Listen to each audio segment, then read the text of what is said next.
Shall we clap when he comes in?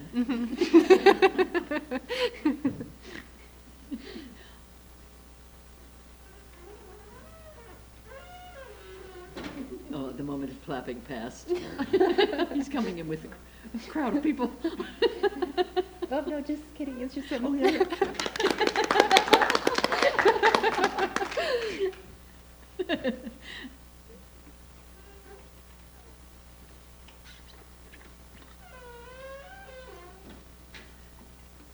The door sings a little song. Have you noticed? Da, da, da. Oh.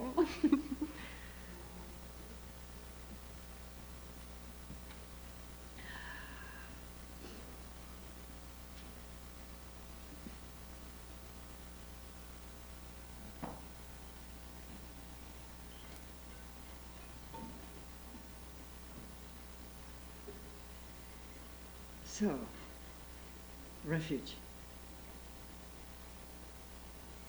Verse 7.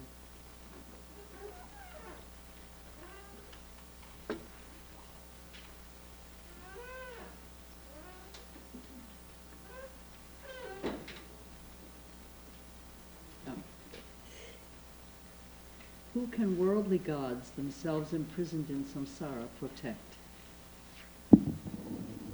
Therefore seek refuge in the three jewels, the undeceiving source of refuge. This is the way of a bodhisattva.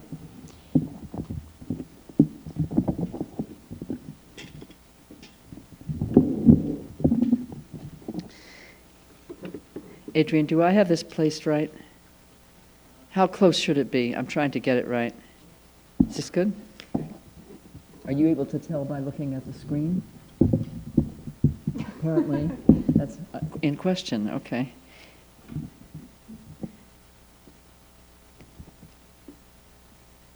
Is that right? Okay. I can't read. What is that? Okay. Thank you. So in a formal sense, refuge is the formal doorway to the Buddha Dharma. When we take refuge in the Buddha, the Dharma, and the Sangha, we're taking refuge in the realization of the teacher, which is transmitted in an unbroken lineage from teacher to our very ears. That's the Dharma. The first is the Buddha, the second is the Dharma.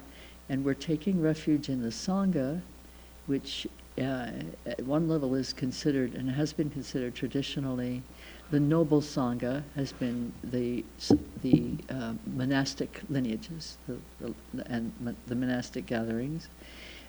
And in these days we tend to speak of the Sangha as the gathering of students and practitioners together. There's another meaning of Sangha. There's a worldwide Sangha of the Buddha Dharma, which would be all students and practitioners and teachers of the Sangha of the Buddhist tradition. And then there's a meaning that I've only heard from Garchen Rinpoche, which I cherish dearly. He gave it in a teaching with the little Sangha that used to gather here with me, and we were all quite surprised by it. We had never heard it before, any of us. And I actually have a recording of it if any of you ever want to see it, if we can find somebody to be able to reproduce it. It's quite a lovely teaching, obviously. He said, an individual is a Sangha. An individual who is a practitioner, a student, who has taken vows, taken the refuge vows, is a Sangha. So he referred to the individual as a Sangha, and continues to use that usage from time to time. And it's very valuable when you're practicing in your little place, whatever your little place may be, whether the little place is the seclusion of your own mind, or whether your little place is the closet in your house where you made a little place to practice where you could be private, or whether it's the bathroom, whether remember I talked about bathroom retreat, that seclusion of the bathroom retreat. Did I talk about that? Yes, I did so. I did so. You just forgot. You flush away the confusion. So when you are in solitude or seclusion, whether it's mental or physical or geographical, and you're not with others, the kind of support we experience being together as Sangha is extraordinary. It is just, as 3 days go by, we've become a world, we've become a community, we've become a Sangha in these 3 days we've been together.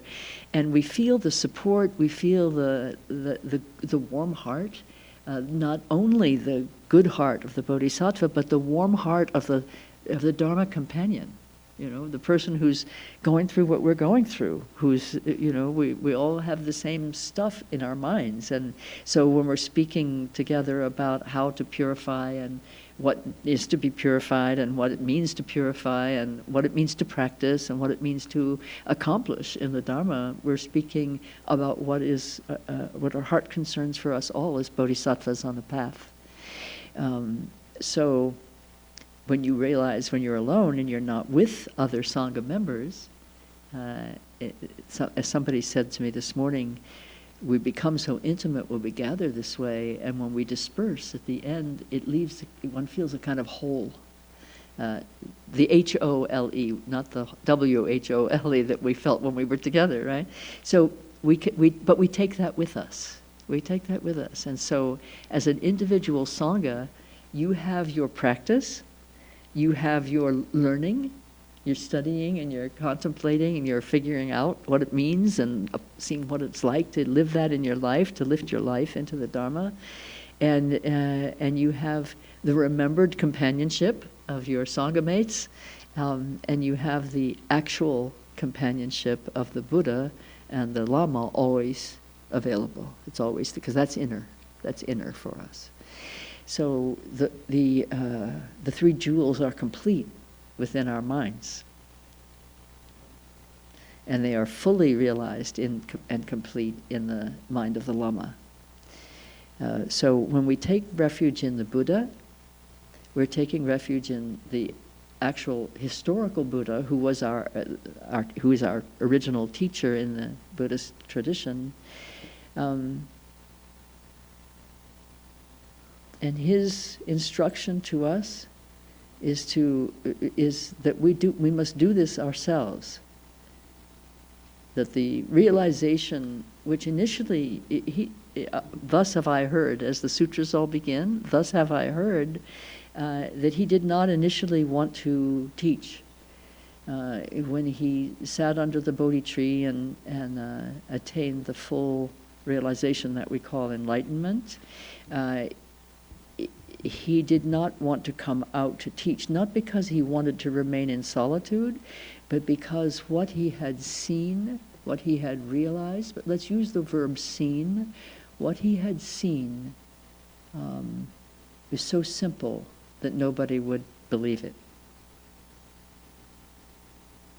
Have you felt that way at all this weekend? She says it's right here, right now.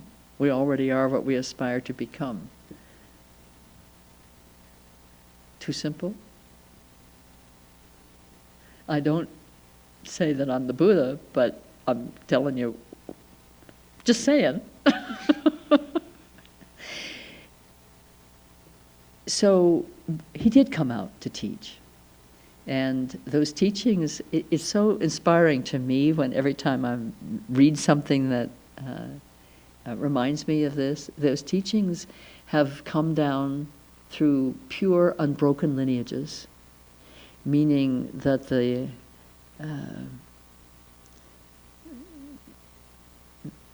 teachings and the instructions, the guidance, the wisdom and the guidance for how to realize that is given to us not to follow just because it's been said and taught, although there are times when I follow it just because it's been said and taught, because I don't have any resources beyond that sometimes, that I just rely on what I've read and it to bring me back to a kind of sanity that I sometimes lose. And but that we take what has been given and we lift our lives into it. We lift our lives into the Dharma. But so the Buddha's instruction is, don't rely on it just because I've said it. Try it out. Test it in your own life. Test it on your own mind. And it's very clear to me that you all, sitting here together this weekend, it's very clear to me that you're doing that even as we sit together. You're checking, not checking, am I getting enlightened? But checking, do I understand what was said? I think I better note down a question and ask it. Do I have a meaningful relationship to that in terms of understanding something about the way I'm choosing my life day to day or moment to moment based on what I'm hearing? Do I see any results of this in my life, this teaching that I'm hearing probably for the 500th time? Am I practicing it and am I seeing any results? What am I seeing? Is my mind becoming clearer? Is my understanding deepening? Is my wisdom more available to me? But most of all, are my love and compassion increasing? Are my love and compassion increasing?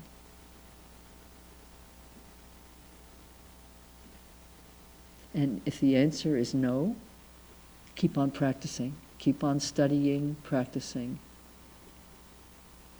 If the answer is yes, keep on practicing. Keep on studying and practicing. And above all, keep on cultivating bodhicitta. Never let a moment go by when bodhicitta leaves your mind. I call it bodhicitta belay. No rock climbers in the room? Well, you've seen pictures of them, dangling from sheer rock faces with a string. That's the belay. It keeps you from falling when you fall. Because it's said that it's not the falling that's the problem in the material world, it's the landing. So the belay keeps you from landing in the lower realms, the bodhicitta belay. So the refuge in the Buddha is the first of the three refuges. And the refuge in the Dharma is the refuge in the teachings. We pay attention to the teachings. We don't just sit and let them wash over us and think, oh, that was a great way to spend Sunday. Kind of like having an outing to a beautiful place. How refreshing. Lovely words were heard. Very nice people were encountered. What's on TV? That's not a problem. Just remember to bring with you what you heard. Yeah? And listen with those ears. So we take refuge in the Dharma, the teachings, the actual teachings are what the other day I said that was what first began to show me the power of the Dharma, the teachings themselves, how to see, how to think, to reorder your thinking apparatus so it's working smoothly and correctly, rather than limping along, metaphorically speaking, on two wheels at diagonals from each other. Right? Which is what life sometimes feels like. Yeah. And taking refuge in the Sangha is one of the great joys of being a Dharma practitioner. Wherever there's Dharma practitioners, you have companionship on the path. Now, we have companionship on the path of people who are not a Buddha Dharma Sangha, because we're all sentient beings. And if we're not fully realized as Buddhas, or we don't need to use the word Buddhas, but we're in the Buddhist tradition speaking, so let's use that word. If we are not fully realized Buddhas, we are on the path. So in that sense, everybody is Sangha. Everybody is Sangha. And we've been talking these days that we're together about essentially taking refuge in suffering beings. Yes? Because they are how we learn to love. They are how we clear away our obscurations, because we're to their complete liberation. And we talked this morning about taking refuge in the beings who make us suffer. Because, ditto, by relying upon them, our qualities, our enlightenment qualities are ripened.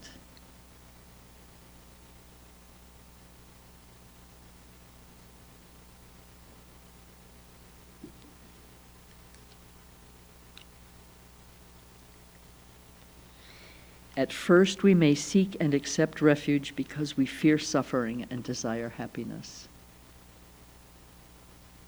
Does that ring a bell for you when you first came into the fold? Because we know we're suffering and we desire happiness. We may not even know that we desire happiness. We might just know that we're suffering. Or we may desire happiness and not realize how we're suffering. Yeah? But that first motivation is for our own relief. And that is a noble motivation in and of itself. To lighten the burden of suffering and ignorance for one being is to lighten the load for everyone. So we start here. We start here.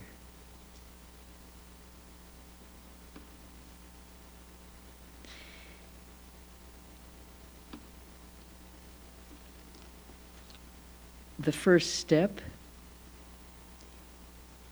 in lightening the load of our own suffering and ignorance is to refrain from harming others, refrain from harming beings. I'm speaking now about the 3 trainings of the Bodhisattva. The first training is to refrain from ill action.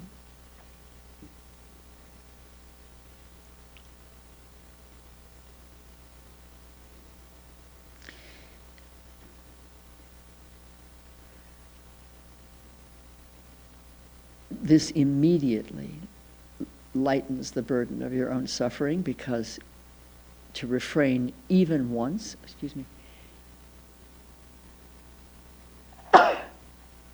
to refrain from one ill action, one action that's harmful to a being or to beings, is to not lay down a seed of future suffering for yourself.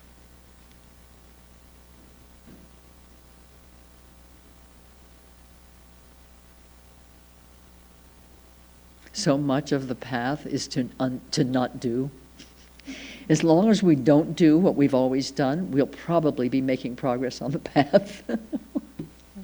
So that's the first motivation, and the first actual activity of Dharma is to abandon harming beings. As our understanding deepens, we take refuge because we long for liberation from the endless cycle of suffering and its causes, not just the suffering, but also the causes of suffering, and not just ourselves, but for all. And this is the altruistic intention, the motivation of the Bodhisattva. This is the second level of the training.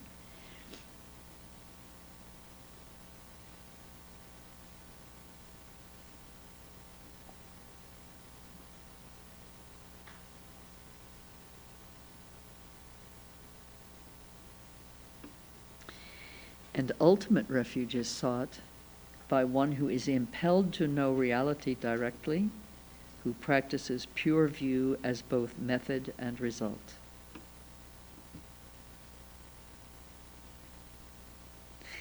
I think I'll read that again, yes? Ultimate refuge is sought by one who is impelled to know reality directly, who practices pure view as both method and results. Pure view means we see things as they are, which means we recognize the true nature. We recognize that first by recognizing the nature of our own mind, and then it will be mirrored back to us in every appearance in the material world and every experience interiorly. Everything is a mirror of our mind, of its condition, unruly and imperiled, and of its nature, pristine and radiant.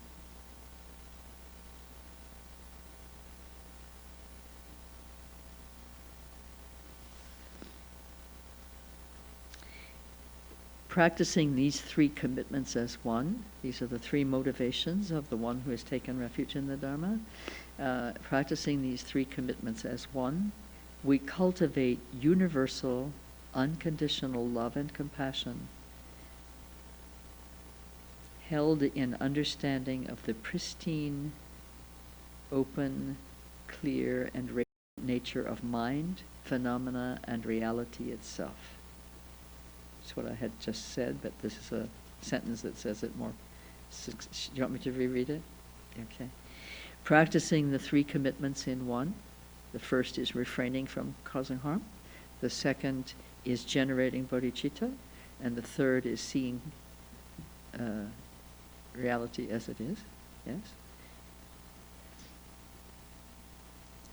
So these three commitments practiced as one. We cultivate universal, unconditional love and compassion, held in understanding of the pristine, open, clear, and radiant nature of mind, phenomena, and reality itself.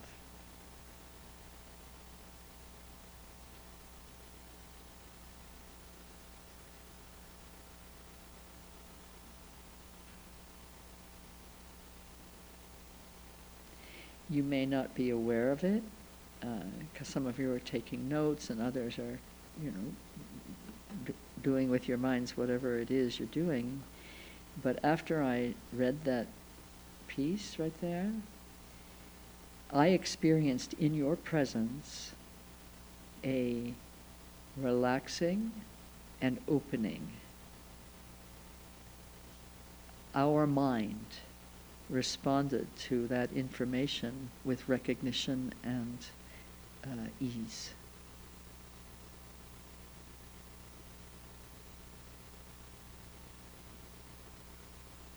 And now our mind is expanding in gratitude. This is my experience of you that I'm describing.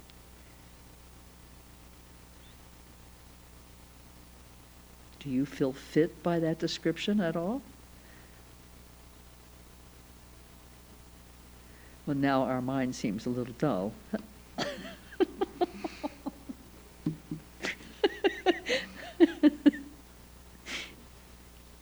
Hello?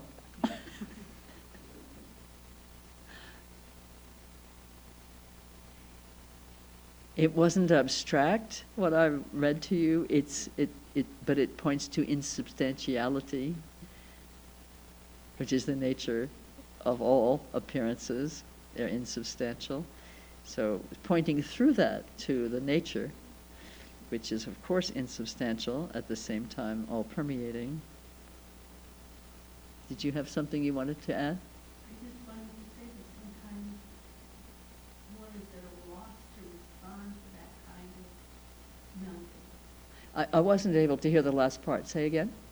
Sometimes people are at a loss to respond to Yeah. that kind of opening, melting.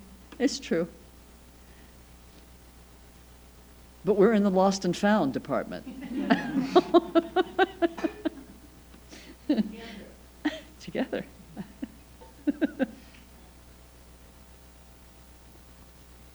So, to take refuge is to take formal commitments. There are vows. A ceremony of refuge includes vows. They are very simple, and they really essentially are comprised by what I just read. Yeah? And the essence of the vow is what we've been talking about all these weeks that we've been together. It's, for some reason, that really pleases me to think that way. Is to generate bodhicitta, generate and cultivate and always renew and refresh your motive of love and compassion for all sentient beings, including yourself. Always include yourself there. You know that we have this third prayer that that I like to call the Bodhisattva prayer. It says, "Oh Mother," yes. Can I take a look at your prayer book for a moment? Thank you. Thank you. On page 3, it's, "May all mother sentient beings, boundless as the sky, have happiness and the causes of happiness. May they be liberated from suffering and the causes of suffering. May they never be separated from the happiness which is free from sorrow. May they rest in equanimity, free from attachment and aversion." I'm sure that translation is a perfect translation, and sometimes when I recite that prayer, I use we instead of they. Gesundheit.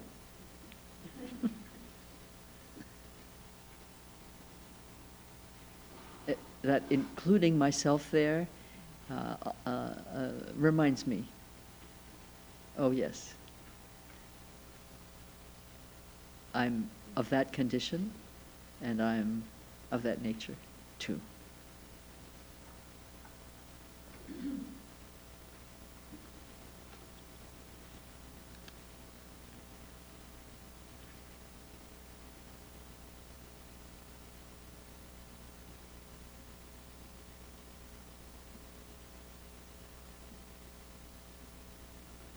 Thus have I heard.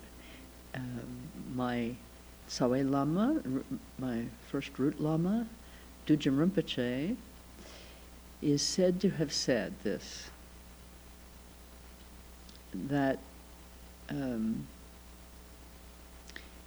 we often speak of the nature of mind as being this open, clear, radiant nature.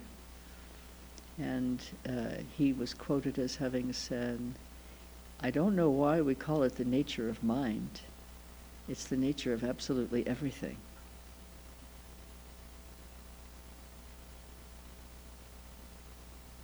And if you're into taking notes, that's a good one. And I want to... Can you say it again? I can, because it's written on my heart. I don't know why we call it the nature of mind, this openness, what we call emptiness and radiant, open, clear, radiant nature of mind that we speak of. We speak of it as the nature of mind. So he said, I don't know why we call it the nature of mind. It's the nature of absolutely everything.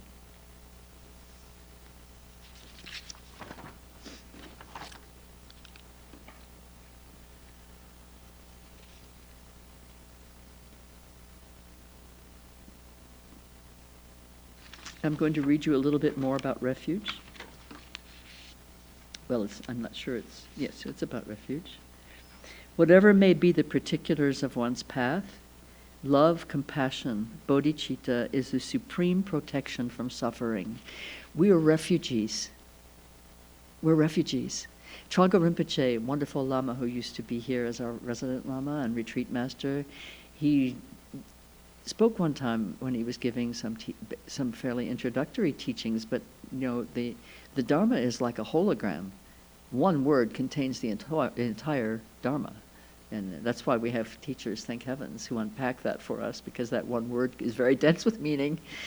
So he was saying, he was talking about refuge, and he said, I am a refugee from Tibet. And he invited us to understand our refuge in the Dharma in reference to that, in relation to that, of what it means to be a refugee. That a refugee is fleeing the homeland for whatever reason, but it's not usually because things are great. And tremendous suffering is usually what is making a refugee flee. And there is very often no control or no choice about how one ends up. You may have rich relatives who will settle you in a very good country to be in, where many resources are available to you. You may not, and you may not make it there. May not get there.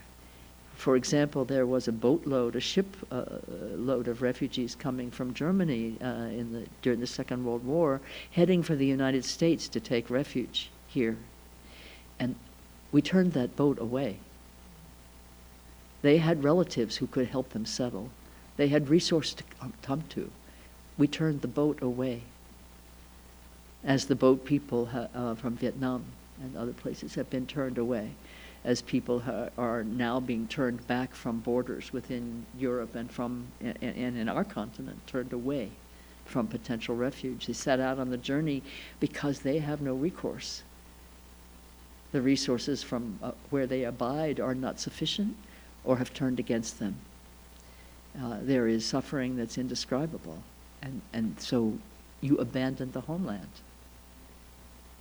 And you come to the border, and you may or may not be given entry. Once in the new place of refuge, you may or may not have an easy life. You may have been an astrophysicist where you came from, and you might end up as a garbage sweeper in the streets. You really don't know when you uproot yourself where you're going to end up and how. So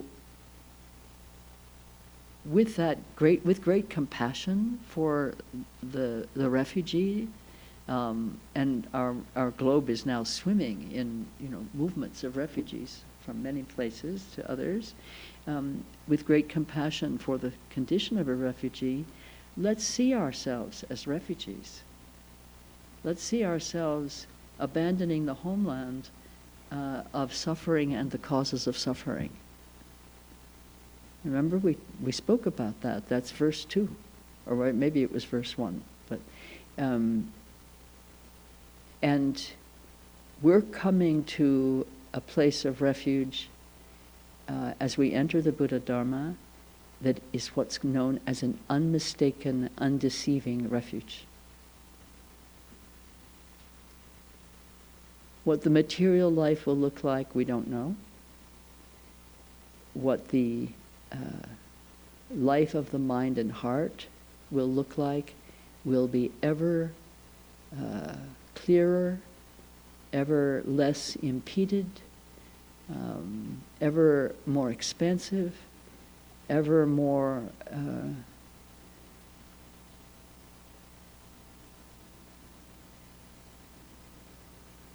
warmed and lit by love and compassion, by bodhicitta. And the teachings that we receive in the Buddha Dharma,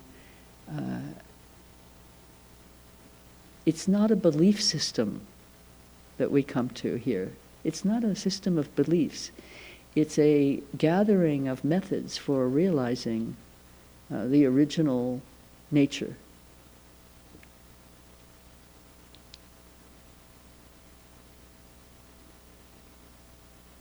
That's what the Buddha meant when he said, don't believe me, find out for yourself. And here's some suggestions about how to go about that. You try this one. If it benefits you, that's good. If it doesn't, try this other one. We have an endless panoply of interesting, some highly decorative, some very noisy and musical, and some very quiet and profoundly interior. We have methods for every condition in the Buddha Dharma, and every condition comes to the Buddha Dharma and seeks what it can find. And that's what the Buddha was speaking about. Don't believe what I say. Don't believe what I say, he said. Test it.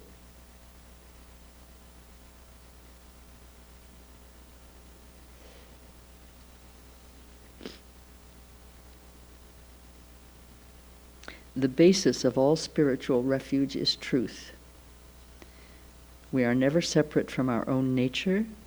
This union is unborn and indissoluble. Our motivation to seek and take refuge is the naturally arising reflection of this incorruptible truth, articulating through the conditions of our minds and karmic fruitions as we progress along the path. You're going to have this in writing as of March. You don't need to take notes on everything unless it's something that strikes your attention in this moment. I just know that I've said it in the way I want to say it on these pages, and that's why I'm doing that. But again, it's not to say don't buy the book. I want to speak about faith.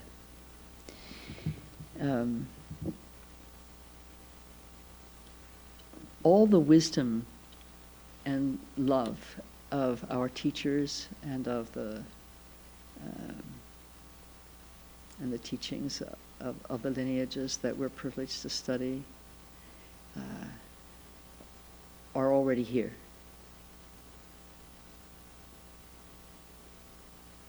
And as I spoke of the other day, that which we call grace or blessings, the blessings of the lineages, the blessings of this wisdom dispensation, if we might call it that, are ceaselessly flowing. I mean, these are images, and I don't know if flowing is the right word, but they're ceaselessly available to us because they are truth itself, and we are of that nature. We are inseparably one with that already, but we're separated in our condition momentarily from knowing that union, our union with wisdom. So we have to seek open doors. So that's why we come to different religious traditions and so on. It is our faith that opens our mind to receive that which is always already available to us. Our faith. That does not mean we believe without knowing. It's not blind faith. It doesn't mean we just, like sled dogs, go forward at the command. Mush. It doesn't mean that we say, okay, now I've received refuge, now I'm saved. Right? It doesn't mean that we have a childish relationship to the teachings and the blessings of the lineages, but it does mean we have a childlike relationship. It's really completely different, childish and childlike. Childish is immature, self-seeking, wallowing in confusion, having a great time maybe, but going around in circles until the next developmental phase opens. I'm not a mother in this lifetime, so I may not be describing that rather accurately, but you get the general idea I'm trying to express. And childlike is innocent, open, impressionable, receptive, and seeking nourishment, seeking encouragement, seeking guidance, seeking help, to grow up. Yes, does that make sense? Yeah. So when I say faith is not a system of, that it's not about just blindly following what you're told because somebody wise is said to have said it, but following what you're told to see what happens. To see what happens. The Buddha Dharma, I will say again, is not a system of beliefs about reality. It's a system or a gathering of methods for you to discover and experience directly for yourself the nature of reality, which means your nature. And once you know your nature, you are in the state of spiritual sovereignty and spiritual certainty, and that you may not even know you're looking for. But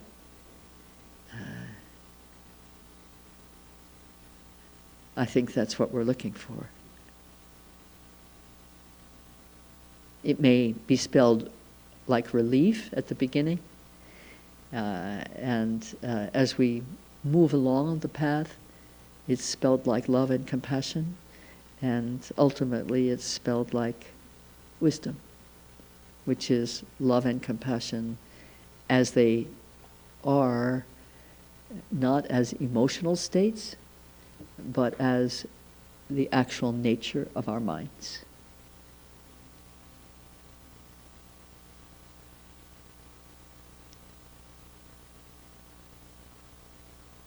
So this is speaking about refuge in the Buddha Dharma, not so much in the formal sense, but in the sense of meaning, yes? If you're curious about refuge in the more formal sense, there are things you can read about it. You can Google and go online. There's wonderful Dharma teachings online. Read about refuge if you're curious and you think this might be something that you want to explore further or perhaps even engage.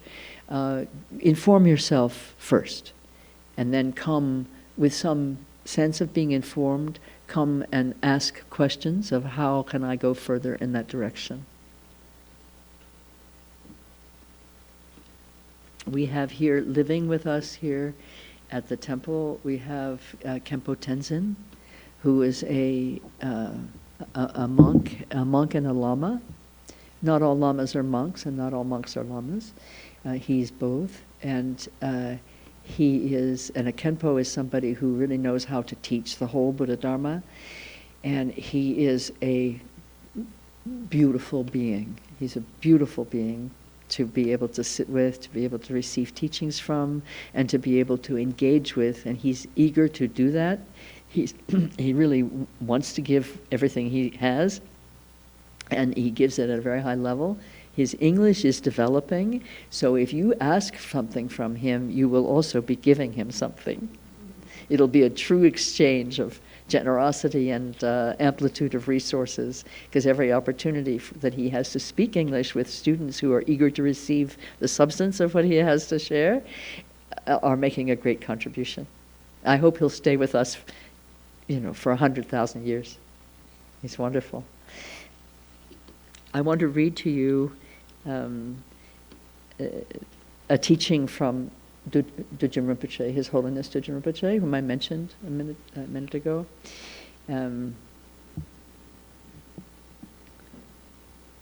Here's what I wrote about him. I'm grateful to be able to share with you this complete teaching from Kyabje Dudjom Rinpoche, whose mind is the sky-like vast expanse, whose compassion is the rainbow arc from beginningless to endless, and whose words are the rainfall of grace and blessings that elucidate our reality. It makes me so happy. Oh, by the way, before I forget, and I've got my finger where I want to go next, so I don't ask to be reminded. I happened to glance this morning at the breakfast room. There's a table in the back underneath the big posters. There's a table that has some books of photographs and so on in it. There's one there that is from some time in Ukraine fairly recently. It's like a beating heart. That book of photographs is like Rinpoche's heart beating right there. Please go and look at that book. It is like sitting in his lap.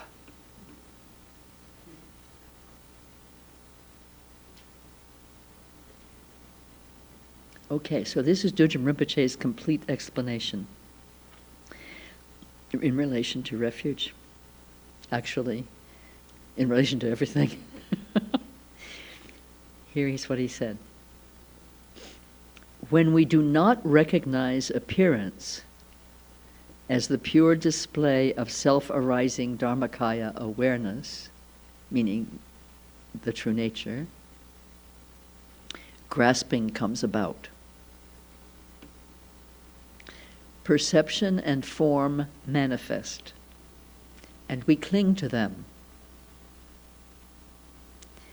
We also cling to the self who is grasping. Dualistic clinging takes us from our true nature,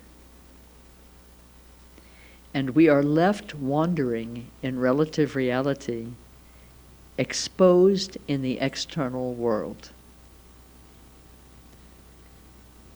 Like it or not, we are temporarily trapped in samsaric existence. We must accept this and work toward enlightenment within the relative world. Until we realize that self and other are by nature without true existence, we rely on the Buddha, Dharma, and Sangha. These sublime three jewels have the exalted means to draw us out of samsara.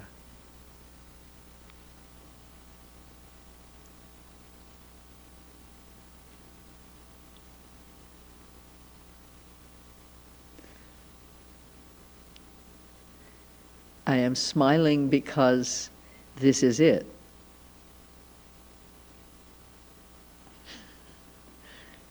This is everything we've been talking about so far. Nothing is left out. It's complete.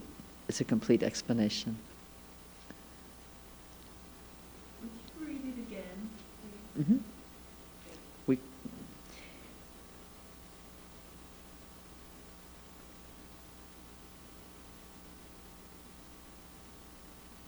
I can also give you a reference, but you won't be able to find the book. So I'd rather be able, perhaps, to maybe we can Xerox this or something if you want it. But when we do not recognize appearance as the pure display of self-arising Dharmakaya awareness, which means nature of mind, grasping comes about.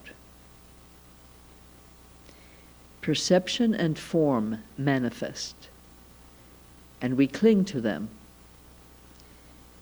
We also cling to the self who is grasping.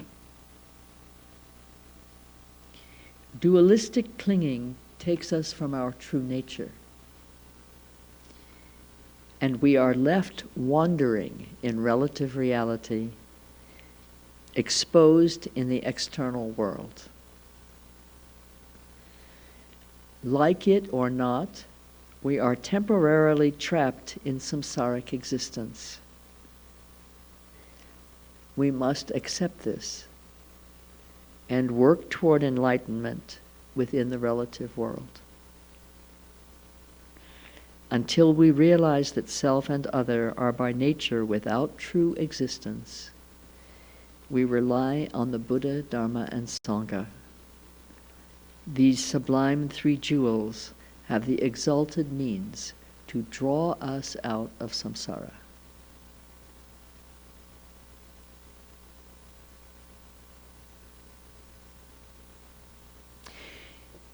Exposed in the external world is what I was speaking about when I spoke about the condition of the refugee, the worldly refugee.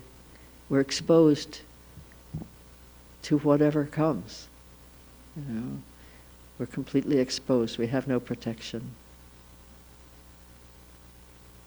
And when he says, I'm very moved by that phrase, exposed in the external world. And then the phrase, like it or not, we're temporarily trapped in samsaric existence. I think it's very helpful to recognize that. I've fought against that piece of information for most of this lifetime, thinking that by brute force I could maybe get my head through the apparently unmovable ceiling that was preventing me from attaining truth. It's not like that. I hope I've been making that clear. That's not our condition, that we're that there's an unmovable ceiling that we're trying to get through by brute force. It's not like that. We are temporarily trapped, but we're trapped by our own clinging, our own grasping to the notion of self. That's what the trap is, and everything that comes from that. And then when he says, we must accept this, it's like, oh, okay. I'll accept it. I'll accept that I'm temporarily trapped, And it's much easier to accept when I realize that the methods for release are available. To think that you're temporarily trapped and you don't have the methods for escape, for liberation, means you're dependent on something else to free you from your trap. But we're not dependent on something else. We have the resources. They're right here. We're sitting in a room, that embodies these resources, but we also have the resources within. That's why I keep saying, gather the attention within. Turn the attention within. The wisdom nature is always speaking. It's always available. It's yours. It's your nature. It's your nature.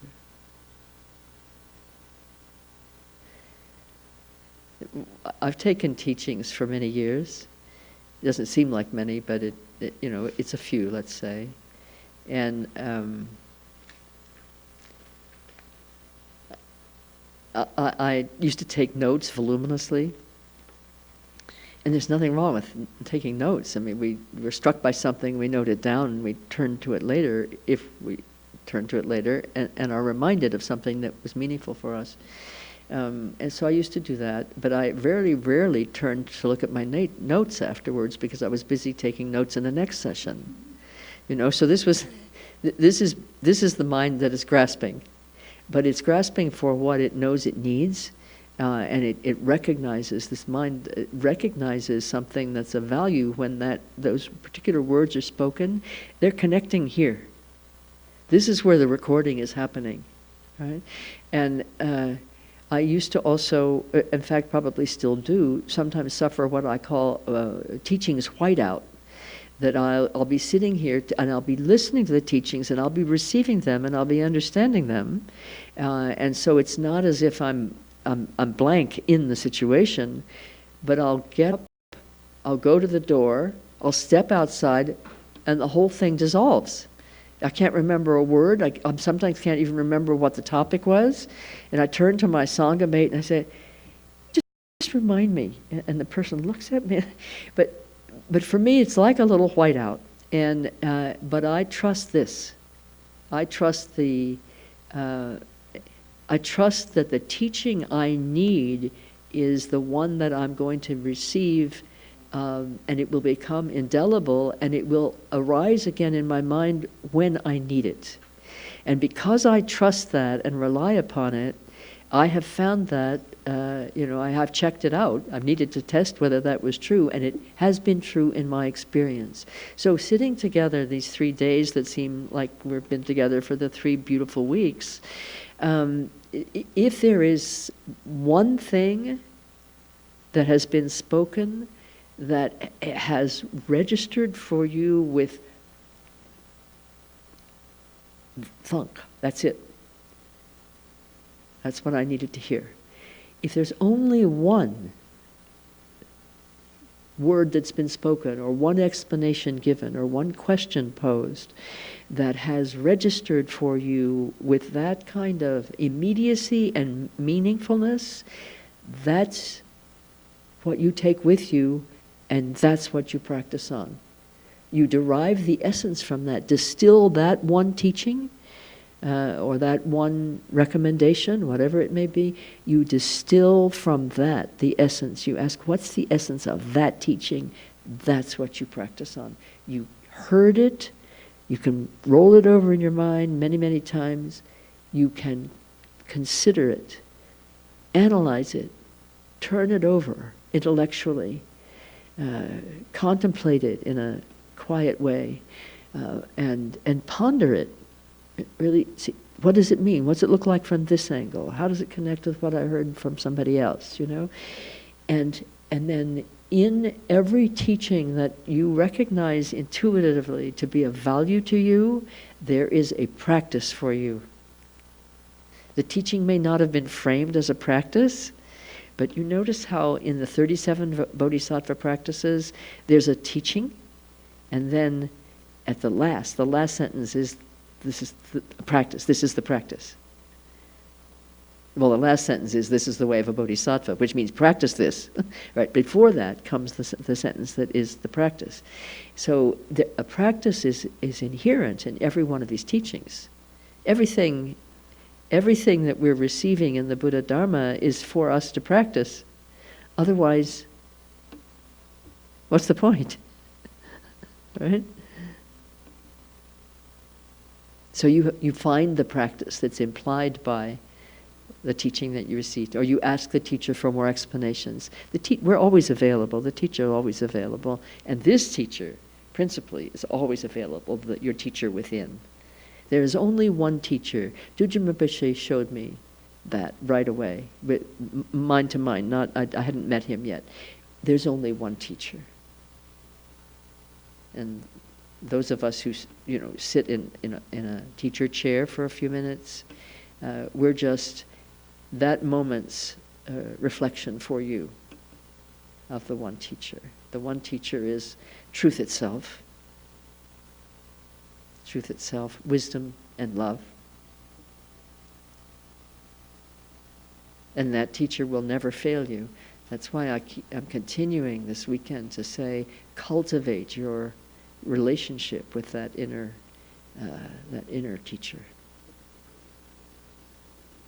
And Rinpoche teaches lovely, lovely way of saying this that specifically has to do with practice, but it's of actual meditation practice, but it's not limited to that in any way. He says, if you remember me, think of me, and confidently know that I reside in the sky in front of you, directly in front of you.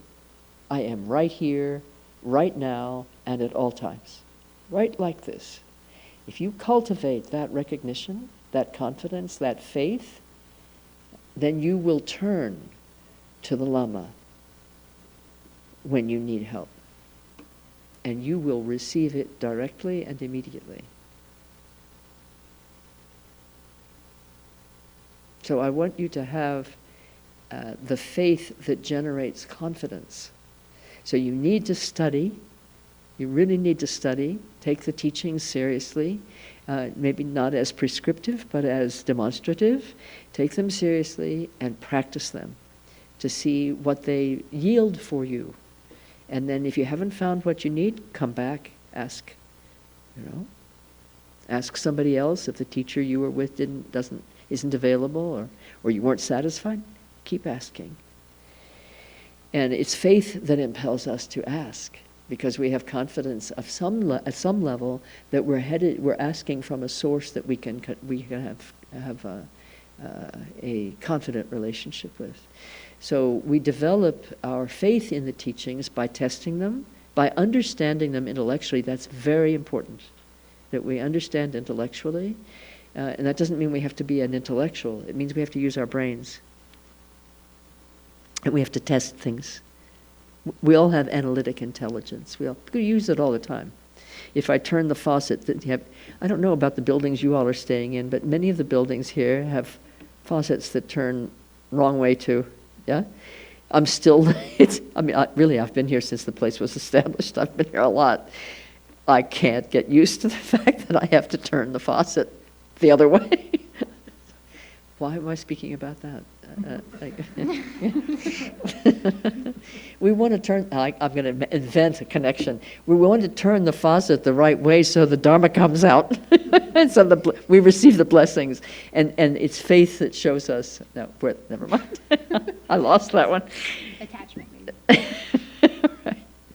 So, Mother Teresa, you all know who she is. She was, who she is. She was held up in our world culture for such a long time as a great selfless and giver of consolation to those who were without consolation or hope. And so she knew the face of despair. She saw it every day in countless beings whom she helped physically and spiritually. And people worldwide were inspired by her faith. She had such faith. Somebody once asked her, how can you bear working with these human beings whose bodies are so corrupted by illness that the very stench would drive you from the room. And there are 20 of them in the beds in this little chamber. How can you bear this? And they are so depraved, some of them. Not only deprived, but depraved. These were the lowest of the low in the society that she was working in.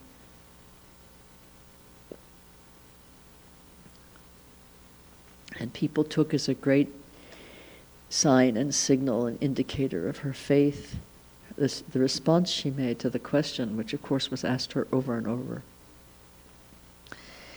She said, "I see everyone before me as my Savior, Jesus Christ, in one of his most distressing disguises."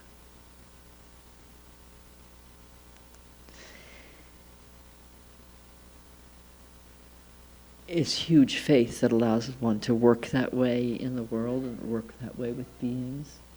She came to a point where for about 10 years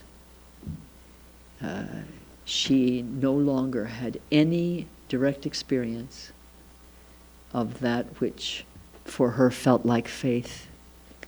She no longer had any sense of direct connection with her God, with God, or with Christ.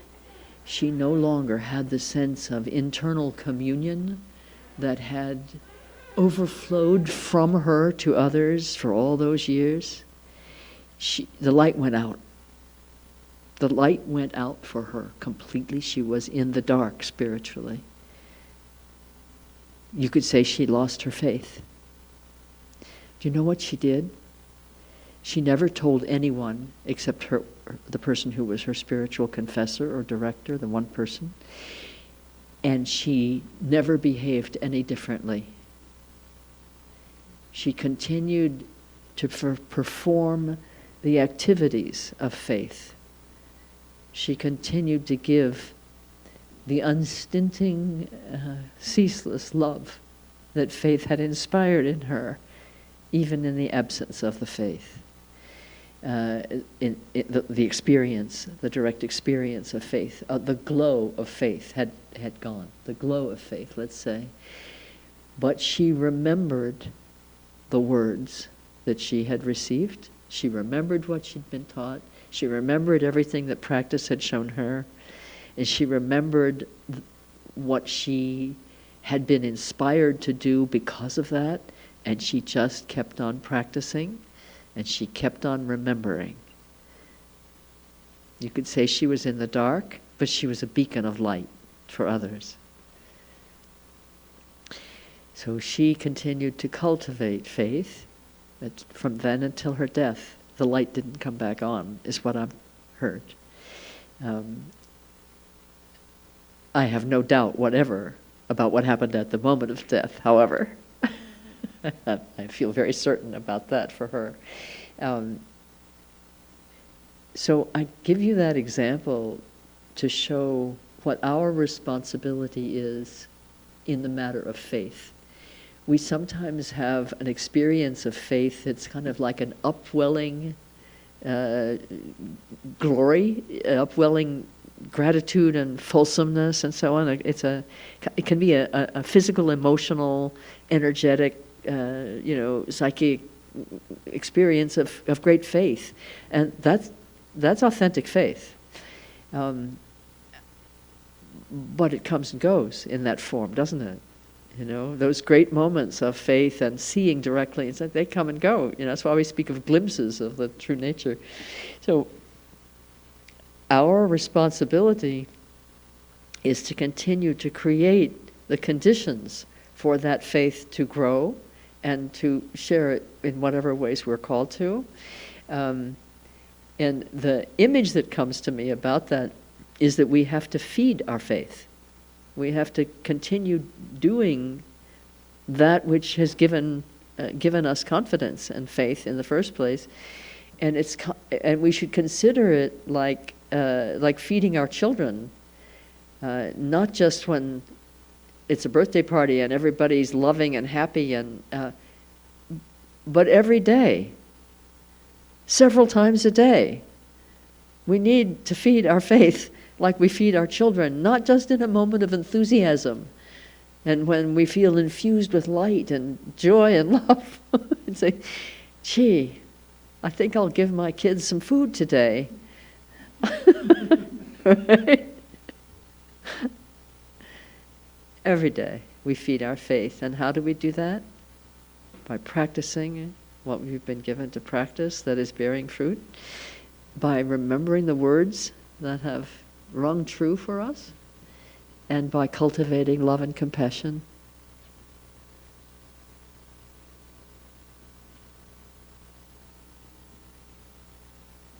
Faith is our armor. But faith is really made up of love and compassion. That's the armor.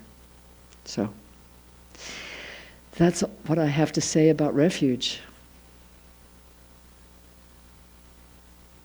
Take refuge in whatever I've said here that gives you food for faith and allows you to continue searching until you find what it is you're searching for. And remember that searching is inspired by longing, whether you recognize it as longing or not, and that longing is a form of knowing. What you long for, you already have and are.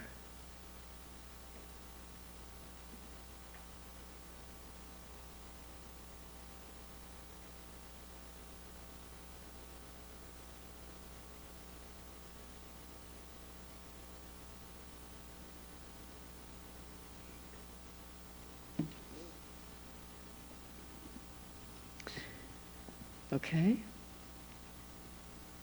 We have about 25 minutes before lunch. We can talk, we can have conversation, Dharma conversation. I would love to hear any questions that might be arising for you, and if I can say anything of use, I'd be happy to do so. Or we can sit, we can just sit quietly and contemplate what we're talking about, and draw within, gather ourselves within. So I'm at your disposal. Yes, Tara? I have a question. Your question?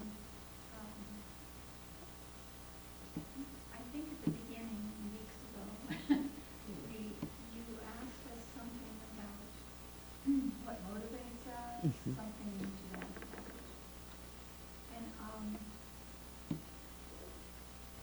I have noticed that over some time, that there is something that it motivates like every second. There's something that you're motivated by every second of your day? Kind of, yeah. And in the beginning when I saw it, I thought, well, that doesn't seem like a very noble thing. You say that at the beginning, I'm repeating so that our friends elsewhere will hear. You said that at the beginning you thought, well, that's not a very noble thing? It Didn't seem very noble, yeah. Um, What motivated you but didn't seem. So I'm wondering about this. I've been trying to explore it a little more, and the one word that comes to mind is relaxation, but that isn't all of it. She said the one word that comes to mind is relaxation, but that isn't all of it. Yeah, it's not like I just like to kick back and. It's not about kicking back and be on the beach, yeah, okay. Although that's nice too sometimes. Yeah, but it's not even about comfort. Not about comfort. It's about, I think, that I go in and out of times when I feel the relaxation of having the confidence that I have the ability and the willingness to do kind of enough, or what's right, or, what is mine to do in this life. She just said something so lovely. I hope I can repeat it. She said she relaxes when she has the confidence, when she recognizes that she has the confidence in this life to do what is necessary and possible. She has the confidence and the willingness to do what is necessary and possible to do in this life. And that gives her relaxation. She's relaxed in that understanding and that confidence. I can just, Ha. It isn't even, I mean, it's just there, so it's like, it's just this, I can just be. I can just be. That. And then, Mhm. but I don't stay there, I go in and out. And then she goes in and out of that state of just being. Into a place which you have seen me in this weekend of maybe not, maybe I'm missing, maybe I need to be more vigilant, maybe I'm just like missing. So when she goes out of that state of confidence, she's doubting herself significantly. She's saying, well, maybe I don't have the willingness and ability to do what I need to do in this lifetime.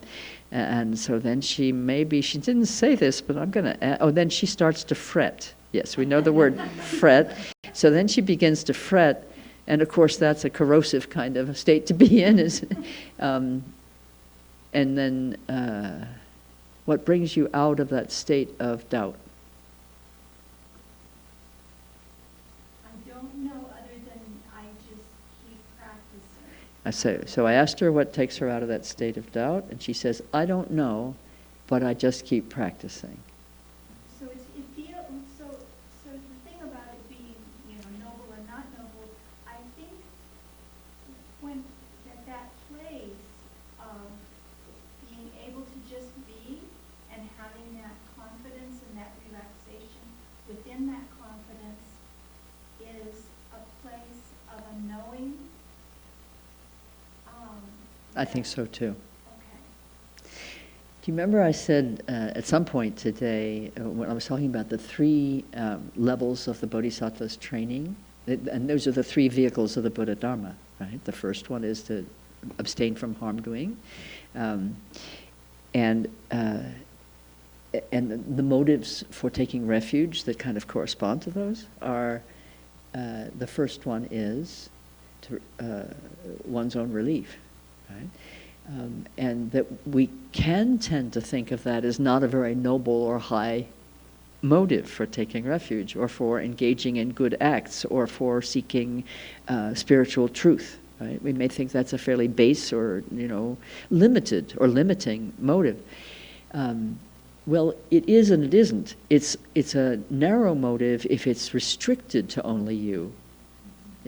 Only I want only I to be able to attain enlightenment, right? But nobody really thinks that way, I don't think. But if you consciously expand it to, I seek and desire freedom from suffering and liberation for all beings, then if you go for your own relief, you're always embedding that within the vast motivation. So you go for the individual liberation with the motive of bodhisattva. That's the solution to that problem, and it's such an easy solution. And that changes your life. Even just to have that addition to your individual motivation changes your life. You're immediately moving beyond the limiting and false limitations of seeking just for your own well-being. And so the answer is always, generate love and compassion for all, and practice what's given you to practice that's bearing fruit for you, that's beneficial.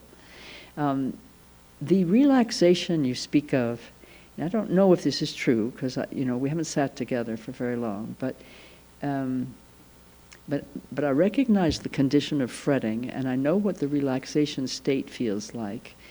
And I think there are moments, now I could be wrong about this, Tara, and I don't know, but I think there may be moments when you are having a fleeting glimpse, and a glimpse is by nature fleeting, having a fleeting glimpse of your mind's nature, of your nature of mind. That moment is a moment of pure relaxation.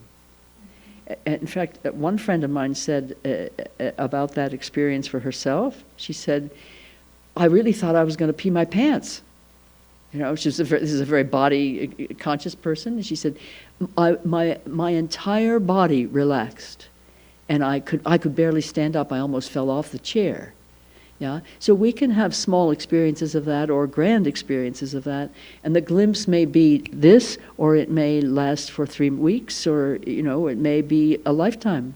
One glimpse and a sense of that relaxation is just being.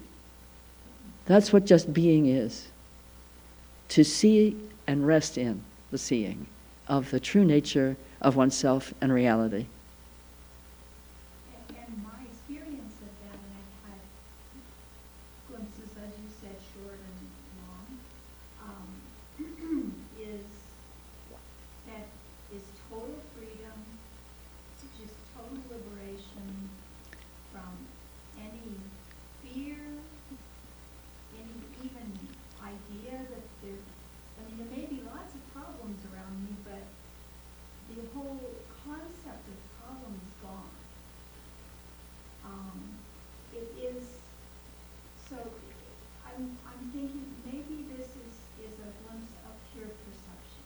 This is pure perception. It's not a glimpse of pure perception. It's a glimpse of primordial purity. That's pure perception. So it is pure perception. And on the basis of that, you stabilize it. From then on, your work is to stabilize it. Which I don't know how to do. Practice. Okay. Practice, and principally, maybe your practice will fade away in some way. Maybe you won't know any longer what your practice is, moment to moment. You might forget. Or you might be, between practices or something. I'm not sure. But to stabilize what has been seen is not to seek again to have that experience.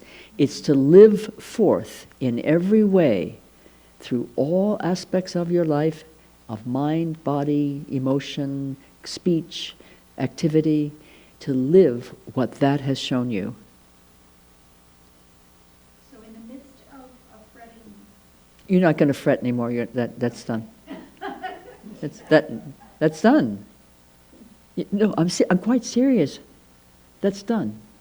Okay. You may feel concerned and have, and think about and kind of worry a little bit about problems or situations or whatever, but the fretting that you brought here was a deeper level of fretting. It was self-doubt.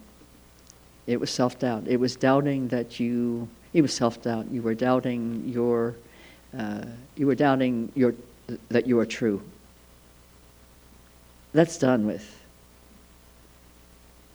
And you have my phone number in case you forget what I just said. You just pick up. Yeah, that's done. We don't continue to revisit the terrain that we have now abandoned. We don't have to go back there and revisit it. When some habit that is really an occluding habit for us falls away, let it fall and leave it there. Keep on walking.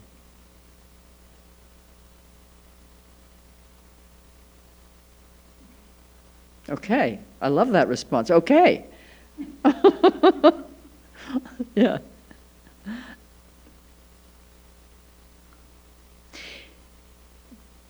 I hope you all really listened and took in that conversation, because that was an illustration of what we've been really looking at all weekend together. I see someone did. Yes, good. Wonderful. But it was for all of you. It was for all of us. I took it into. Yeah. This question of stabilization, we practice and receive the benefits of practice at many different levels. We don't always see directly the true nature, but it's always there. The only reason we don't see it, actually we're always seeing it, to be more accurate and precise. We're always seeing our true nature, but we're not always recognizing it. And what Tara is describing is the moment when she recognizes it, and that's the moment that we call a glimpse. So when not recognizing, don't confuse yourself to think, I'm not seeing it. Remember that what is always here. Otherwise, we wouldn't even call it what is. There would be no isness if it were, it would be just appearance. But the true nature is not appearance, it's the reality itself. So when you have an experience on the path, whether it's a meditative experience or an interpersonal experience or an experience just of hearing that inner wisdom, or seeing in nature or in appearances in the world and in relationships, seeing something that you recognize as in some way as an opening for you to understand something more accurately, more precisely, more truly. Don't keep chasing after that. Don't say, well, I got to go see that person again, unless it's, your Lama, right? But don't keep chasing after an experience that you've had that gave you insight. Follow where the insight takes you. Live what the insight has shown you.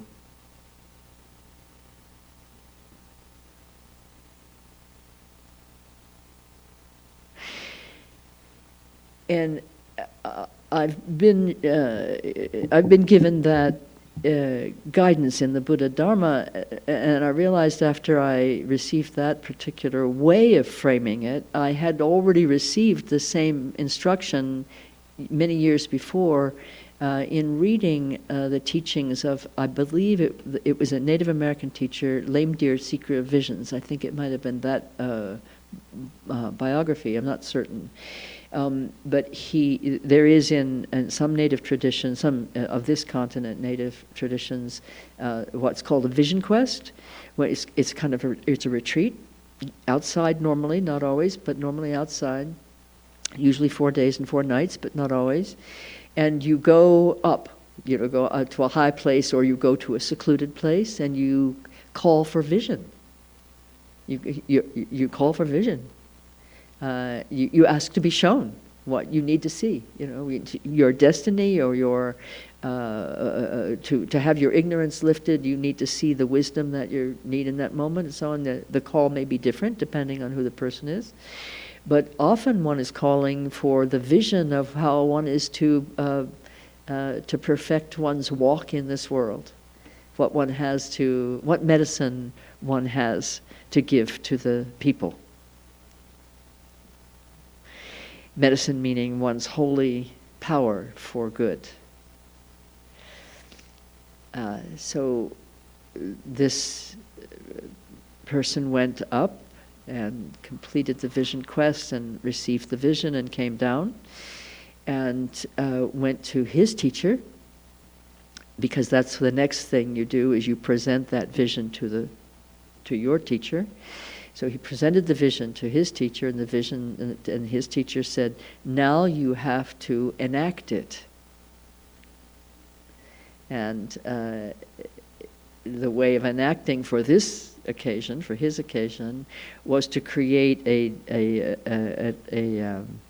literal reenactment in the community of what he had seen, of the vision he had received, to have the people of the community act it out. All the parts that occurred in the vision and all the things that happened and the things were said were given a dramatic production, basically, but not on stage, right in the middle of the community by the members of the community. And the purpose of it was to make it real, to give it away and make it real. That's what our instruction is. That's how we stabilize. The glimpse is fleeting. The truth is not, because the glimpse was a glimpse of truth. The truth is not fleeting. So you're not after another glimpse. You're after to completely realize that which you've already been shown. Yeah? Okay. Don't forget that. That's important. And at any level, at whatever level it may be. I mean, maybe this weekend you've seen something that relieves fear. For even an instant, you recognize, well, you don't then go after the the same experience or the same, moment or the same, it's not only going to happen in this room, right? Or with this person who's, in the teacher's seat for the moment. But you've seen, what for the moment released fear, and you remember that it's possible to be without fear, and you live that forth, right? And then you become a fearless person, which before that happened would never have entered your mind as a possibility. That's what it's like to stabilize an insight. Okay? I thank you with all my heart for this morning together. Really. We're bringing life onto the path for the benefit of all beings, and for even those we don't recognize as beings. Earth literally is our mother, and all beings are said to have been our mothers. So let us definitely include everything about Mother Earth in our aspirations to benefit. And Earth is only one of the planets in what we call our universe, the possessive our universe. I think we'll find it's not just ours.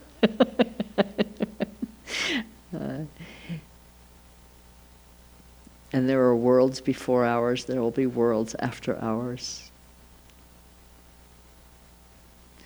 We're in it from the beginningless to the endless. We're practicing not for now, but for liberation, for all. Okay? Let's do the concise dedication of merit.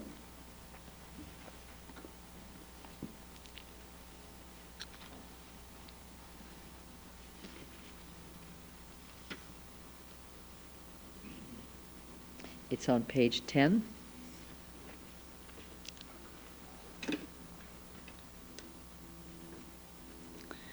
By the virtues collected in the 3 times, by myself and all beings in samsara and nirvana, and by the innate root of virtue, may I and all sentient beings quickly attain unsurpassed, perfect, complete, precious enlightenment.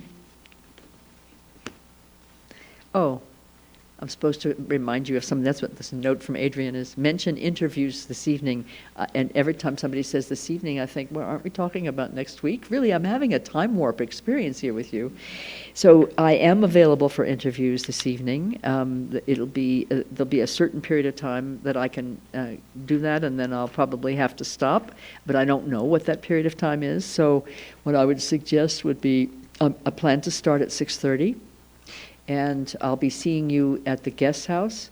And if you don't know where that is, ask. I only want to see, though, while I'm here, people who are who are not local, meaning not Prescott, not Cottonwood and right local. Because if you're local, if you're nearby, you can come and see me at my place of living where I'm staying. And it's easy to get hold of me. I'll provide that information for everybody. And some of us already know that we'll be in contact afterwards. I do work with people by phone, and I charge no fees for my time. I'm a yogini. I have a begging bowl, kind of looks like this. Right. And so you don't have to have money to come and see me. Please know that. So the begging bowl is metaphorical, but you know what that is, and so. Feel free. I was going to say at the end of the day, but some might not be here through the whole day, so I want to say now. So I welcome ongoing connection. I welcome it. I think this connection doesn't break because we don't see each other's faces, but some of you, it's going to be easier to see than others, so I wanted to mention the phone. So the interviews tonight, if you're interested in interview time, see Juanita. She has the list and the schedule, and she'll know how many people. And it's on the Padma is going to do that?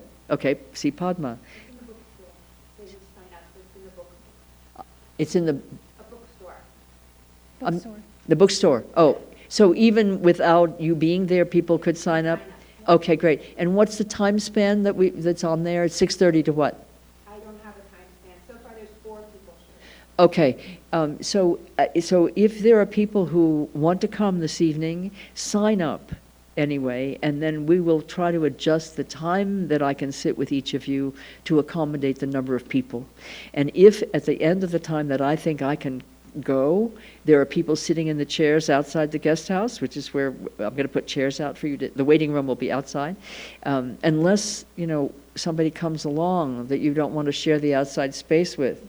Then you come into the living room, okay? Right? And I hope that won't disturb you. Will you be? Okay. So then we'll meet in the living room, and we won't invite that one in, right? So sign up if that's the way I'll know how many people. Okay? And don't have your feelings hurt that I'm asking for only people who are not local. Just.